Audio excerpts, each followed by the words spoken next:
Okay, we are live and ready to broadcast. I'm just catching my breath after a very busy morning. We are at a place in our family life. What's going on here? Oh, I'm sorry, you're seeing my screen rather than. There we go. We're at a place in our family life where we are getting ready for camping next week, and everything in our home has decided to break as we prepare for a busy next few weeks coming up. And so it's just been one thing after another that we've been just scampering around trying to fix things. My husband's off getting a part for the water heater, and or the water softener, and as he was doing that, he realized his truck didn't sound right. And then our son broke the quad yesterday, which we were going to take camping.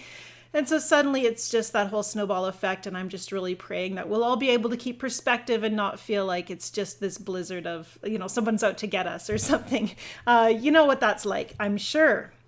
I want to thank you for joining me. I know there's been a great little conversation happening in the chat while I was prepping, just peeking in and seeing talk about the beautiful flowers that are blooming right now. The recent rain broke all my delphiniums. So of course the universe is out to get me. No, they're just absolutely beautiful. And even when they're kind of bent over flat on the ground. And I planted rose bushes last year. I was planning to just get, boring shrubs for the front deck, and I saw the roses and I just couldn't help myself, so I bought 3 rose bushes in addition to the shrubs, and they're in full bloom right now and absolutely gorgeous. And those things are inspiring. You're making me rethink the plan to talk about plein air painting in August and actually focus on flowers instead. Of course, we can do both, so that's the fun. The fun part of being artists who are fearless. We get to do whatever we want. And I'm always reminding myself of that, because sometimes it just feels like we are in the grip of something we're not in control. And that's not true. Before we start, this is a critique session, so I won't be painting today, but we'll be looking at some art and taking time to reflect. And this is important because in that process of looking and analyzing your work, I don't love the word critique because, of course, that's also where we get our word critical and criticism, and those tend to come with negative connotations. We don't want to be negative. We're not here to pick out the flaws in our work. The goal is to analyze and understand what's working and make intentions that help us to be more consistent in our artistic practice. So the things that are strengths in our paintings, we want to know what they are so that we can bring them into the next painting. And the things that are weaknesses, we want to know too. We don't want to be live in fear or denial of those things. We get to take that information with the knowledge and trust that we can strengthen those weak areas and improve as we adopt and develop different techniques for kind of dealing with our flaws. And I used to think, and this is just me thinking off the top of my head right now, I used to think that if I had a flaw, a weak area in my painting practice, I was in denial a bit, because I would just not paint that thing, or if it was in my painting and it was a weak area for me. It's like the people who do portraits, but they can't paint hands. And so everybody in their pictures has their hands behind their back, or is holding something covering their hands, or wearing mittens. After a certain point, it gets really obvious that, wait a minute, why don't we see their hands ever? And so when I'm painting and I choose a reference photo that has something that is not an area that I'm strong in, I would simplify it usually. I would pull away from adding detail to it. I would really minimize its importance in the scene. And this felt to me like a weakness, but it's actually a really good strategy. If there's an area you're not strong in, why would you fixate on adding excess detail to that? You're just that much more likely, the closer you work toward realism, to reveal what you don't know. In choosing a mindset that says, I'm going to edit and simplify this area, I take away its power to ruin or control the painting. And that's actually a really good strategy. And simplifying is always a good strategy, because in simplifying, we tend to look for the major shapes, which is foundational to even creating a more detailed and realistic subject. When you get those major shapes down, it's much easier to build a framework on that to actually depict those details, if that makes sense. So what I thought was avoidance was actually, me actually developing strategies to help put those elements, those elements I was scared of, in their place. And not, it's my daughter's learning to drive, and you know how you tell them you kind of use the white line on the side of the road where we are, that shows the shoulder, that shows where you're, the boundary for not going off the road, and you kind of want to use that to focus on. If you're driving at night and there's oncoming vehicles, we look at the line rather than the oncoming headlights, because we tend to steer toward the thing we're staring at. And I think with watercolor, we might be, if you're painting and there's an area you're nervous about, you might tend to steer right towards it. So, let's plan a way to develop our painting practice around it. I hope that makes sense. Leela says, I seem to be weak in a lot of areas, so I'm trying to simplify. Let's think about this for a moment. When I think about my weaknesses as an artist, I'm very weak if you want to think of me as a realistic painter, let's say. I'm weak in portraits. I don't paint portraits well. And I'm weak in working with earth tones and really muted colors. I tend to go for the vibrant thing. For a very long time, my weakness was contrast, and my paintings tended to not have that strong contrast near the focal point, and that's actually pretty common for new painters. When we have weakness, is all a matter of perspective. We are never great at everything. We are never going to be great at everything. Simplifying helps us, because I think we tend to put this label on ourselves. If I spend all my time thinking I'm not a good portrait painter, or I'm terrible at realism, I'm focusing on the negative, and I'm not doing my paintings any good by fixing on those things. If I'm able to be a little more abstract in my thinking, instead of putting a label on and saying Angela paints trees and flowers and rocks, and those are the things she's good at, and we leave everything else alone, I think, okay. For a long time, I was really good at painting florals, and I was terrible at painting landscapes, and I just knew that about myself. My floral paintings were always better than my landscapes. And after a certain point, I got tired of being weak in landscapes, and I thought, there's got to be a key to why florals are easy for me that I can apply to improve my landscape paintings.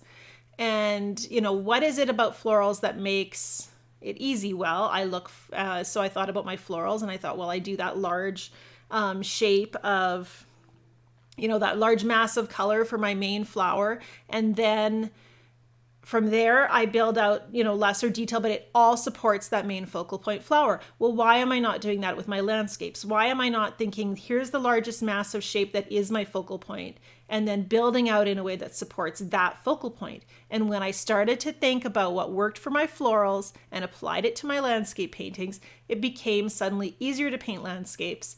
And so I needed to get out of those boxes. Florals work like this, landscapes work like this, and they're not connected at all. And by taking the time to say, okay, why is that thing easy for me? How do I apply that over here? How do I let go of the labels? This is a floral and this is a landscape, and see those commonalities. And I would encourage you to do that as you're thinking about what's easy for you in painting and the things that you struggle with that you really want to do. How do you make a connection between the two? I commented in the Fearless Artist Network. If you comment on an older post, it rises up to the top of the feed for recent activity. And so there's a document in the group on the Fearless Artist community about critiquing your own work. It's a printable document that I created. I mentioned it last time we did critiques, but if you weren't here then, you might want to print and download that document. Robin can track down the post where I share that and share the link here, or you can look it up in the Fearless Artist community. If you do a search on critique, it should come up fairly high in the feed. So think about that. We are going to switch over right now over to my photos that I've been collecting from the community. This is stuff that that's the wrong window. This is stuff that you tagged in the community requesting a critique for. from the last few week or two. And I should mention, if you were looking for critiques and posting today, I probably didn't see it. I tend to, I have take some time to compile all that stuff a day or two before we have our session here. And what I want to do as we go through these, last time I actually took your comments that were with the painting, and read those off. This time I'm not doing that. I wanted to see what it would be like to critique these paintings without hearing your perspective before as I did it. So I wanted to kind of not be influenced by that, like a blind juror in a juried show or something, I guess. And that gives me maybe the opportunity to try to see into the painting, read your mind a little bit without hearing your thoughts. And so I just wanted to try it. If it doesn't work well, next time we'll know better, and I'll include your captions and questions as well. I did actually read them as I was saving the images, so some of them I'll remember what you were saying. Starting over, let's see here, share window. There we go. Okay, so this is Angie's painting, and Angie, you commented that this got away on you a little bit. They tend to, right? When it comes to painting a loose abstract, we're exploring colors. I cannot tell you how many stacks and stacks of color explorations that I have that didn't. It feels like sometimes with a color exploration or an abstract painting, all you need is one really successful little spot to kind of build off of, and then everything else kind of comes together with that. In this particular case, you could feel that red is a very powerful and dominant color, so it wanted to take over. And so you can see it was really wanting to do that. And so you're struggling with that flow. What I would suggest when it comes to building or creating a loose abstract, I like to really think about working small to large, or reverse that, large to small. So we start with a large major shape. I'm thinking of a general triangular composition perhaps, or a diagonal. I love diagonals. And then I work from that large shape and gradually add smaller details that support it. As soon as you start adding a lot of line directional marks, you find yourself getting locked into a particular design, and that can feel like a struggle early on. So it's really nice to just start really big with those big shapes and then gradually get smaller. I probably would have allowed a little more flow as well around the edges of your painting. And when the corners have a little bit of moisture and some softness, they're a little less dominant, and then your eye can be more drawn to the center of your painting. We tend to I try to keep the corners of my painting usually as fairly quiet spaces. So that's just something to think about.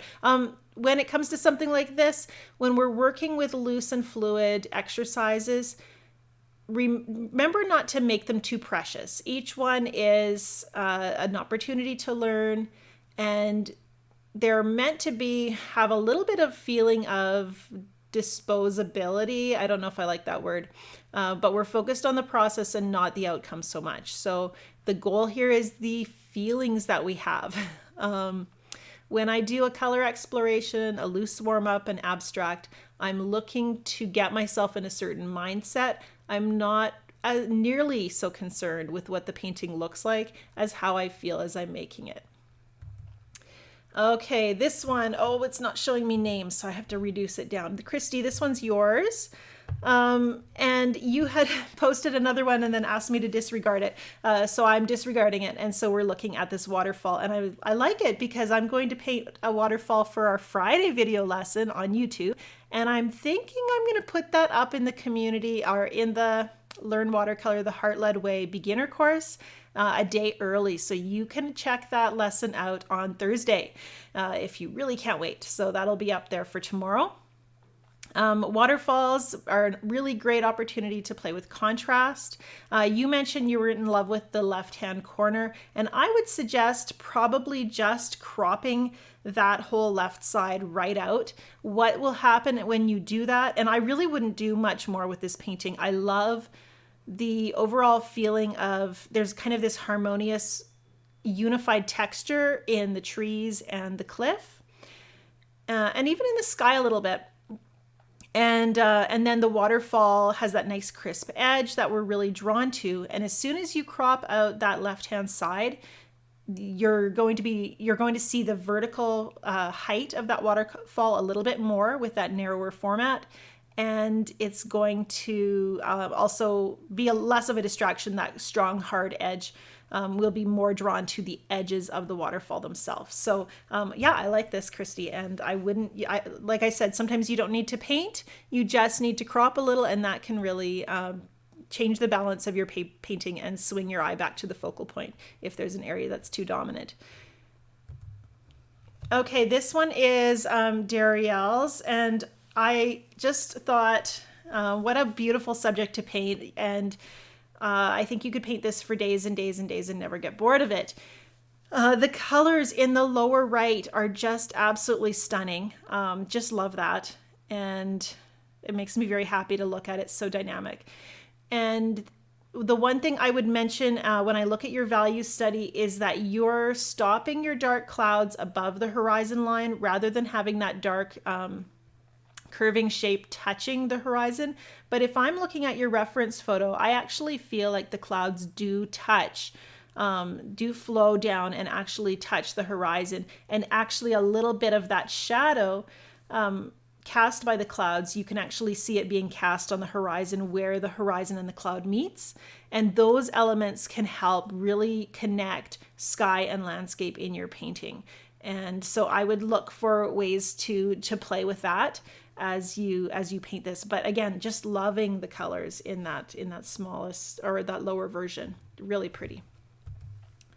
Donna, another sky. Donna mentioned that you were having trouble with muddiness in the sunset, and that is definitely a consistent issue for anyone wanting to paint sunsets. You are taking on a difficult task, but it's one that I think is going to get you so much love and respect if you can master it. So if you love sunsets and you want to paint them, don't get discouraged if you're struggling with mud. You're going to develop strategies for working around that. Sunsets do have a lot of dark neutrals in them, and pay attention to that, notice it, and make sure that that's in there. And this sunset really reads as that final fading of the light. It's not the full-on vibrant, peak of the sunset. It's those last, kind of that last little gasp of light, and it's beautiful. I feel that time of day, so I think this is working really well. You mentioned that it's much harder to work with an orange and blue sunset. You are absolutely right. With working with orange and blue, obviously they're very complementary. You're going to probably, I would try doing it a few different ways. I would try doing some where you're working with all those colors at the same time in that first layer, and just really paying attention to your values and observation. But I would also try a version where you're painting them in separate layers and allowing those layers to dry completely. Do your oranges first, let them fade right out to white where the blue is going to come in and overlap. Then layer your blue over top and see how that works. And so try out those different strategies so that you can get a feel for what you're more comfortable with, what's most likely to work for the mood you want to capture and the style of art that you like. You're on the right track. It's definitely. Okay, Giovanna shared this one. And really, Giovanna, I really just liked what you had to say about this, because you were mostly talking about the process. You said, this is really fun. I'm recycling old paintings and first layers that I've done before. This is cheap paper, so I don't feel an expectation for a lot of success. And those are all mindset process things that we do. Wanting to be heart-led is trying to channel that fun. So I like the energy here.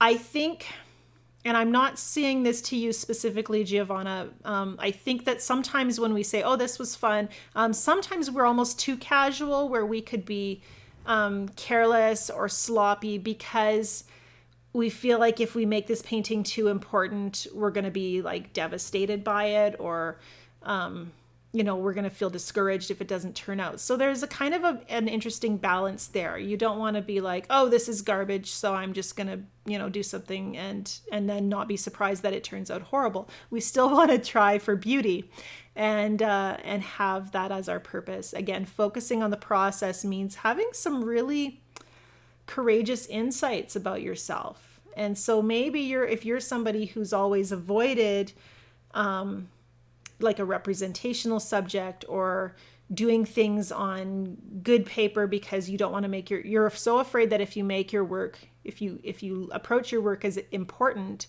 and special and precious, I'm losing my train of thought, that you're going to feel let down, and you just don't know if you could face it if you made your paintings important and then you turned out to not be good at it. Be careful about that. We as fearless artists, we have to be willing to kind of stare our fears in the face and say, oh, I see that thing I was avoiding, or the reason I was painting that way is because I was a little afraid of investing more of myself in my work.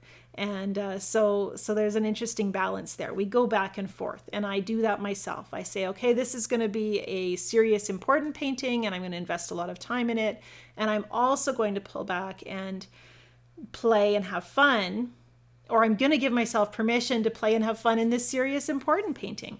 And I'm continually looking as well into myself and saying, okay, what am I avoiding in my art right now? And what mindset issues do I have that I'm not aware of yet? And there's always something. It's never done. Anyhow, I like the movement here, Giovanna. Lots of little brush marks. I think if you were wanting to develop this into a painting, which you fully could, take this and then work with it to create a stronger composition on good paper. Look for ways to connect all the beautiful pink flowers as like a unified shape, maybe a larger pink mass at the top, and then flowing down into smaller areas of pink away from that larger focal point, and then using the greens and the blues of the vase to support that beautiful pink shape. And, it would be a lot of fun to see how you develop this if you were to spend more time on a more intentional, more focused version, while still wanting to keep that freshness and light that's happening in this painting.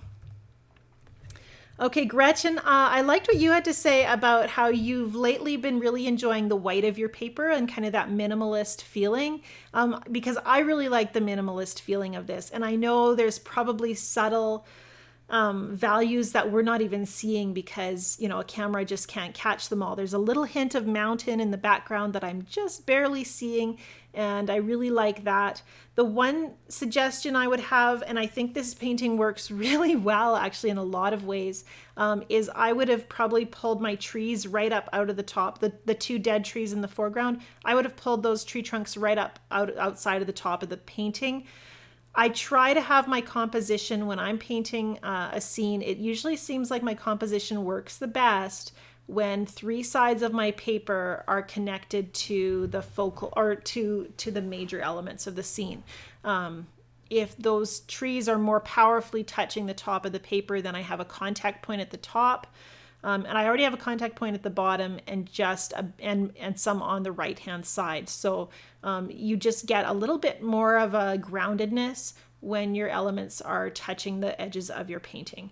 Try it with some of your paintings. If you have a painting where there's a element in the scene or the focal point feels a little bit like it's floating, or your eye feels like it's bouncing around on the painting a little bit, grab a piece of scrap paper or mat board and just try different croppings. Get in close to that focal point, to those main objects, and see what it looks like if some of those pieces are cut off and going outside the boundaries of the paper. It's amazing what a difference that can make.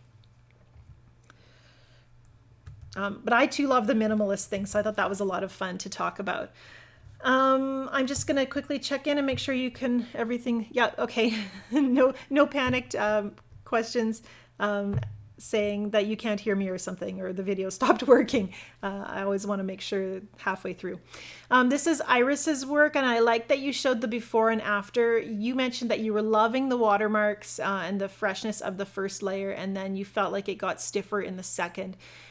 This gets easier as you grow your skills, so have some faith that you will get better at knowing, what to keep and what to cover. One thing I like to remind myself of is that just because I'm covering something with paint doesn't mean it has to be lost. The beautiful watermarks in the upper left of your painting are still beautiful once you've placed those darks. I can still see a hint of them there, and it gives your center of your flower this beautiful depth that I think is very pleasing. One thing that if you're really liking first layers, what I would suggest is do a little bit more with lost and found edges. Right now, the petals of your flower are very crisp all the way around. It's this nice zigzag. And, there's some rhythm there. They're not all exactly the same. But if you were to, when you place those negative shapes, soften a little bit, let some of those yellows flow out and have just a bit of a broken line where the petal is, you might enjoy that more. Just from what you were saying about liking that first layer and the softness there, makes me think that you would have a lot of fun playing hide and seek with your lines a little bit. So that's something to try and to think about. The number one thing here, Iris, and for all of you, is to trust yourself. The stuff that you loved in the first layer, do look for ways to keep it. Do look for ways to encourage that to happen as you paint. Trust your instincts. I set myself back a lot back in the day when I was thinking, are people going to understand this? Instead of thinking, I really like this, I'm going to keep it. And my paintings changed and transformed when I started to give myself permission to do exactly what I wanted, regardless of whether or not anyone else would understand or care. Okay. Oh, whose is this? Let's see here. Janet. Janet, I really like the texture here. You commented how much you like the water in this one. And yeah, it has this beautiful softness. I love the way you were exploring texture and working with those different colors to create those distant hills. That's working really well as well. I would love to see you, because everything is quite soft in this version, so I would love to see you do a knee-jerk reaction piece to this painting where you work very crisp and really exaggerate those strong, crisp shapes. This reference photo that you have is one with very strong sunlight. The shadows are very dark, the reflections are very bright, and anywhere the sun is falling is quite washed out and saturated or desaturated, overexposed almost. And so with those strong contrasts, we get that feeling of strong sunlight, overemphasizing the whites of the clouds and things like that. If you do a version of this scene that is a knee-jerk reaction to it, that's like the opposite. It's very crisp, and maybe it's a value study. That will help you find your happy medium for that next version after that. So we go back and forth and develop strategies that help us paint a stronger painting. Laura, you commented, and I love this painting. So I like the depth that it has. You almost feel like you could just reach in past those beautiful lilac colored wisteria, and they just have this beautiful texture. They're coming out towards us. I love the line work. This is just a beautiful little sketch. And you commented that you always feel like you fall into adding too much detail. I think in this case, it really works beautifully.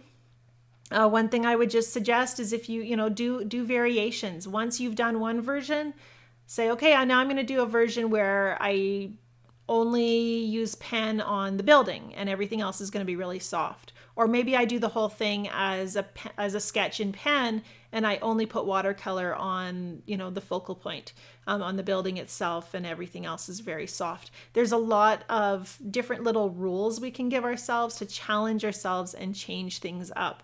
And it's in being willing to kind of step out of the comfort zone that we do develop new strategies for growth. Even when we're doing things that are working well, but yet we're feeling a little dissatisfied by them, that's a really good time to say, okay, I'm going to throw a rule at myself that will push me out of my comfort zone and see what I can achieve. And if it doesn't work out, I already have this good painting to enjoy and to remind me that I am a good artist. I'm just learning something new right now. Okay, next one. Leela, you shared several paintings here, and you mentioned that you'd like to work on contrast a bit. And the only thing I would say about that, one thing I always appreciate about your work is you know who you are, you know what you like, and your paintings have this lovely freedom to them that I think we all want to emulate. And so if you're looking, be very careful not to get so fixated on the things you want to improve that you don't enjoy the parts that are really working well right now. There's so much beauty here that it's really a mistake to get too obsessed with trying to find weaknesses. I just think we need to. It's not about the mistakes in our paintings. It's about just continuing to fall in love with watercolor. We get to paint for the love of it. And so how do I love to paint?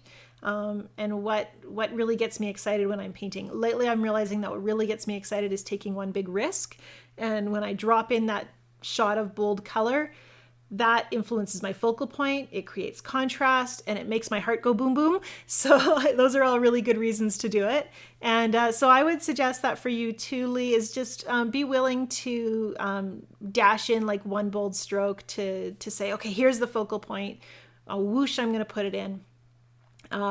It's not necessarily about making all of your contrasts better over the whole painting or stronger. Sometimes it's just about putting in a few little strong pops of vibrant color or dark value that can add that little finishing touch that makes the painting really zing or sing. Linda shared this one, which I really liked. You were perceiving weaknesses, which is what we do. You said, oh, the tree is too much in the center, and this is one where I might suggest also having that tree touch at the top, so cropping that top inch so that you have a little bit of the green of the tree just going off the page. Again, it's that touching on three sides that helps it feel a little bit more balanced. If you feel like it's too much in the center, that's something that cropping can help as well. So don't feel like you're bound to fixate on that if you were to frame it or something. You could say, well, it's my painting and I know it'll feel just a little more balanced if I crop the left edge off a little bit. I love your cliffs. I'm not sure why you're asking. You were asking about how to make them more fluid, and I actually think this works really well. Looks like you scraped into those maybe with a credit card or something, and that gives them great texture without feeling like you've done a lot of fussy detail. I would just keep playing with that, and the more frequently you paint using that approach, the more you're going to become efficient in your movements and simplify it. So it's going to feel more fluid every time you do it, just because you'll have more experience to bring to it. Nancy, you posted and you mentioned this landscape, which I think is California. You mentioned that you're new to watercolor, and I'm so glad you're here. We all started, and I think that's the thing that unites us. I'm here teaching, and I'm teaching all of you as a peer. I get to be a mentor, but I also get to be a fellow watercolor lover and learner. We never stop learning. And if I'd known when I started painting how I would feel about my new paintings, like those paintings now, that would have felt embarrassing. Like, oh, Angela, one day you're going to be like this professional artist, and these paintings I'm doing today are going to feel so amateurish. Well, I wouldn't have wanted to feel that way. instead what would I tell myself from 20 years ago? I think I would just say the things I'm saying to you now. Paint for the love of it. Don't give up.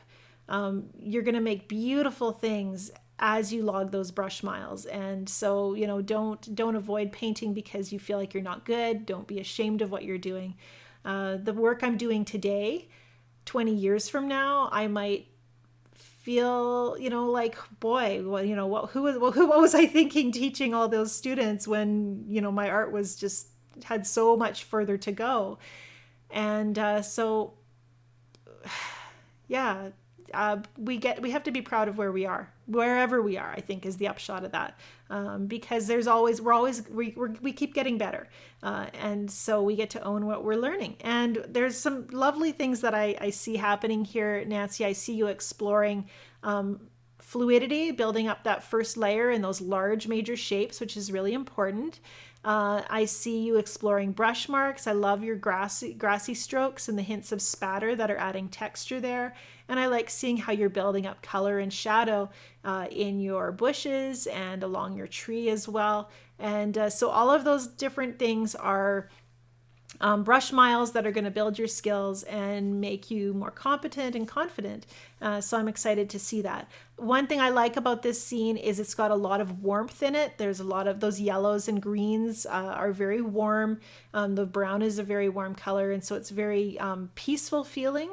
And then there's little hints of blue that just add that nice little balancing counterpart. The hints of blue in the shadows of the grasses or the shrubs there, and the hints of blue in the sky just add to that feeling of peace and keep it from being, too much of one color temperature. So I think that's really nice. Thank you for sharing it with us, Nancy. We're at 13 of 16, so we actually might get through this list today. Awesome. Raymond shared this one. Raymond, you live way up north in Nunavut, which is one of Canada's territories. It is the furthest north in Canada, and I think where you live is so fascinating, and I've learned about it but from seeing your work. You mentioned you're working at simplifying your backgrounds, and you've really done that here, and that really allows us. I'm just rambling. That really allows us to focus on the beautiful colors and shapes in your rock pyramid here. I think they call that, I'm assuming it's an Inukshuk, which, or maybe it has another term if the shapes are different. I'm not even sure. Thank you for sharing this with us, Raymond. And you're a master at rocks, and I know that's because you spend so much time studying them and painting them. One thing you can do in this scene, and I think I would go for it a little bit, is I love the softness, the coolness of the background. I think I would look for a way to create kind of a middle layer of depth, maybe with like a middle value color that just pulls us into the background just a tiny bit more.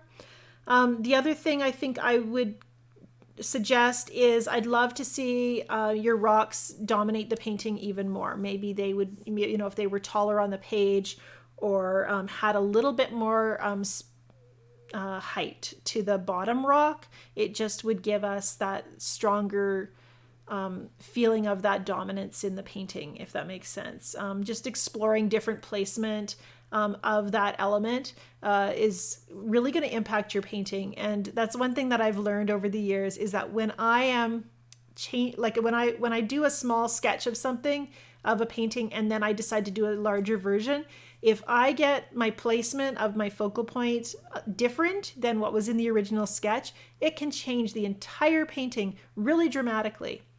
And so that's something I do try to watch for. And so, that's something you can play with. When it comes to a simple subject like this, where you have one focal point and everything else is very soft, those decisions that you make really impact how the viewer sees the painting, because we can't distract them with, other elements.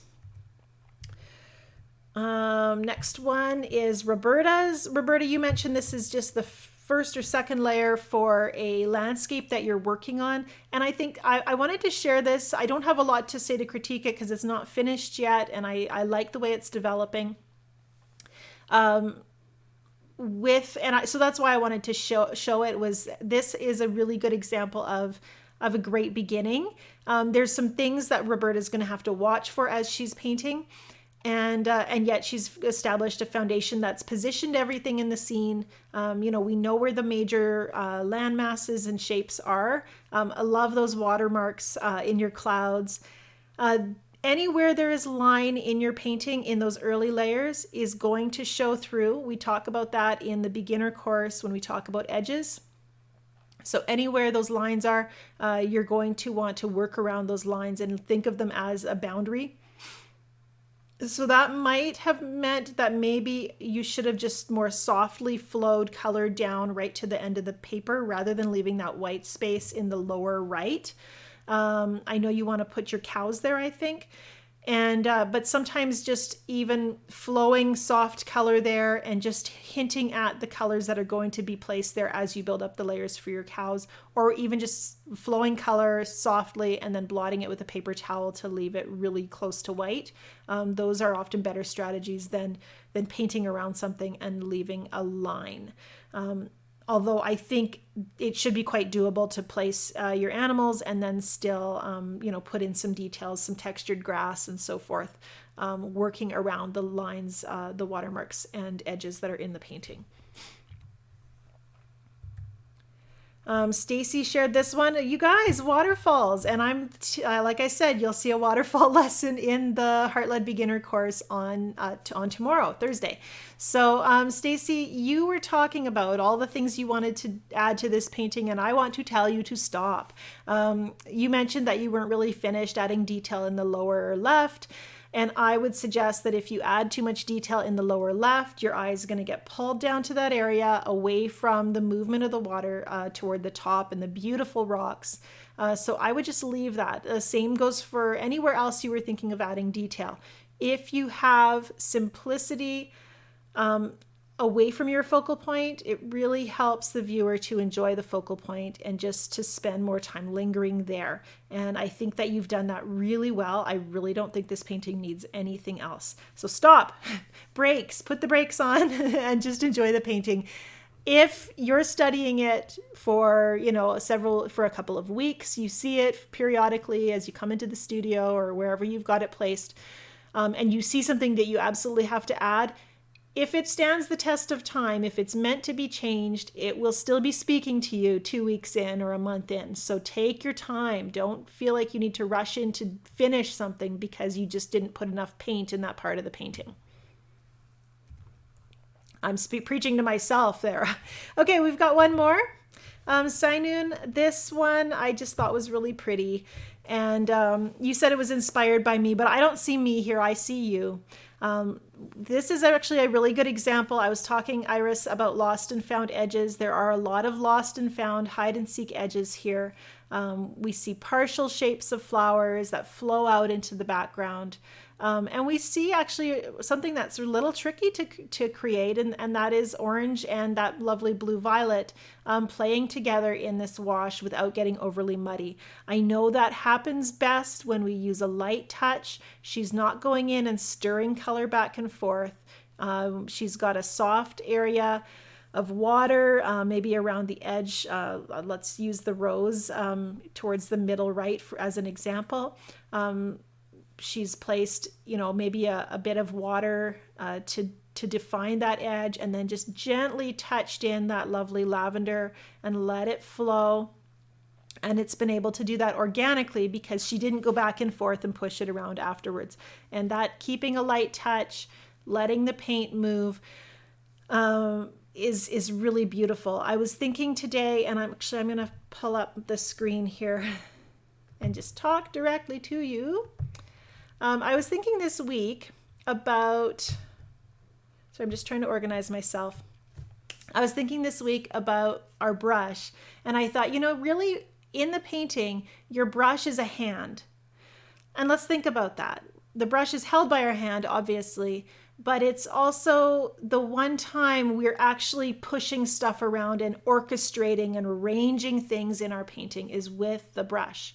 And so think about how you use that hand. Are you clenched in a fist? Are you gripping that brush with a death grip and shoving things around? Or are we just kind of nudging and coaxing and conducting? I think conducting is a great word for it. Like a conductor in an orchestra who moves their hands based on the intensity of the music. They're jabbing the air when it's really powerful, and they're flowing gently when it's meant to be more melodic and musical. And so we're doing the same thing with our brush. And in watercolor, I would never just take, if watercolor was finger painting, I would never just take my hands and mash them on the paper and shove everything around. But if my mind is doing that and my brush is working really hard to manipulate stuff, it's that same thing. If your brush is your hand, we want to have that light and delicate touch. Does that make sense? I kind of was like, to my mind, when I thought about that analogy.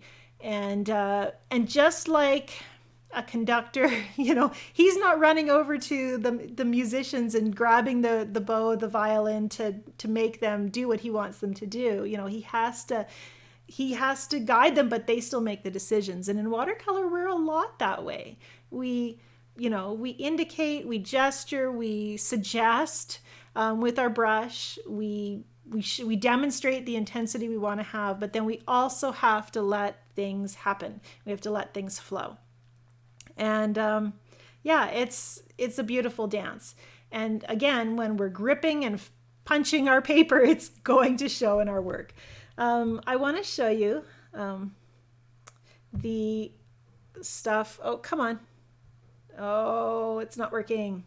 Okay, I was going to show you tomorrow's lesson, but I will show you on this screen now. Like I said, I'm looking forward to showing you how to paint this waterfall. And I really, really simplified this so I could paint it in 20 minutes or so. And it's important to be able to simplify something. If I wanted to, I could build detail onto this and really get the details and the cliffs in, but I wanted to keep it really simple. I wanted to make it approachable for a beginning painter.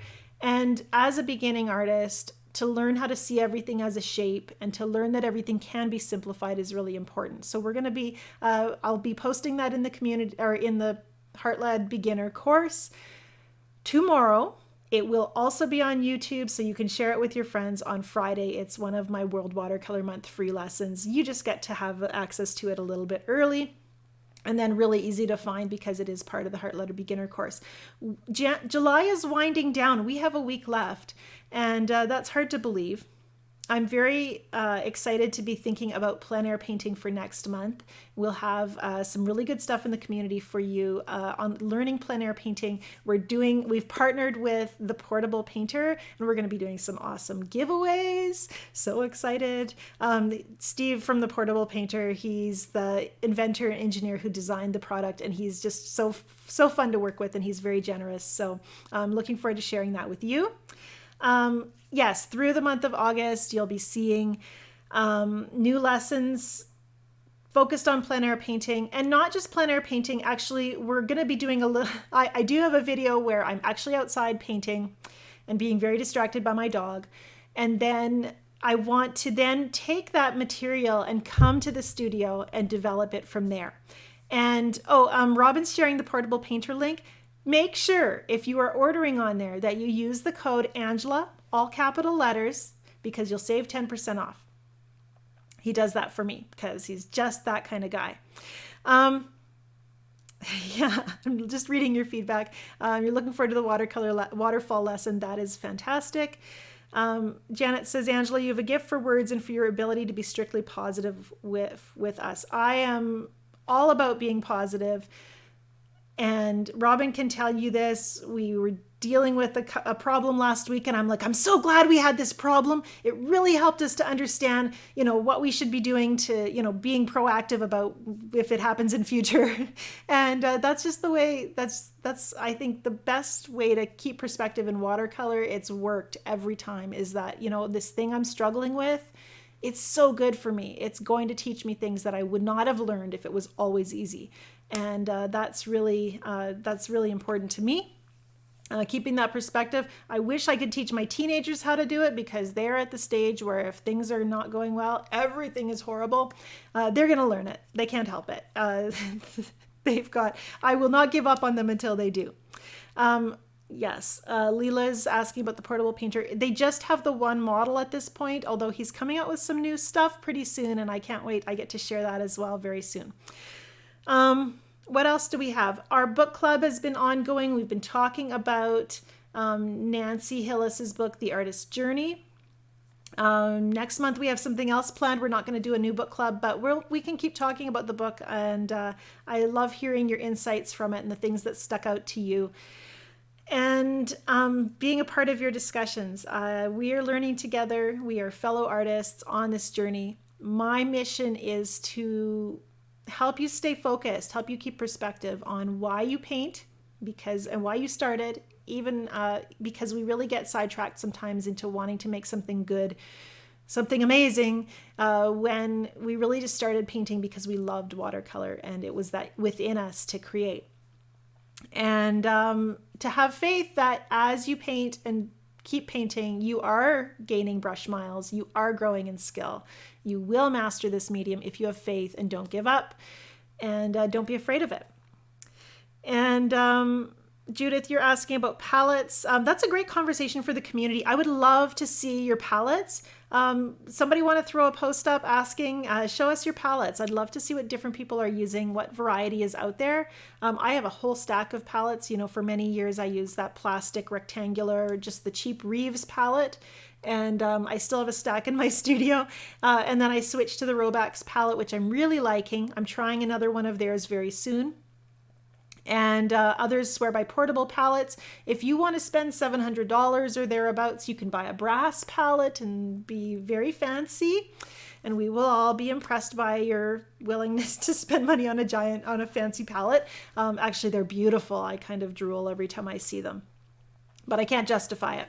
And Robin's thrown up a post so you can share with us, what palettes are you using? What do you like and what do you recommend? I'd love to know about it, because what's available in my area might not be what's available for you. So we're going to wrap up for now.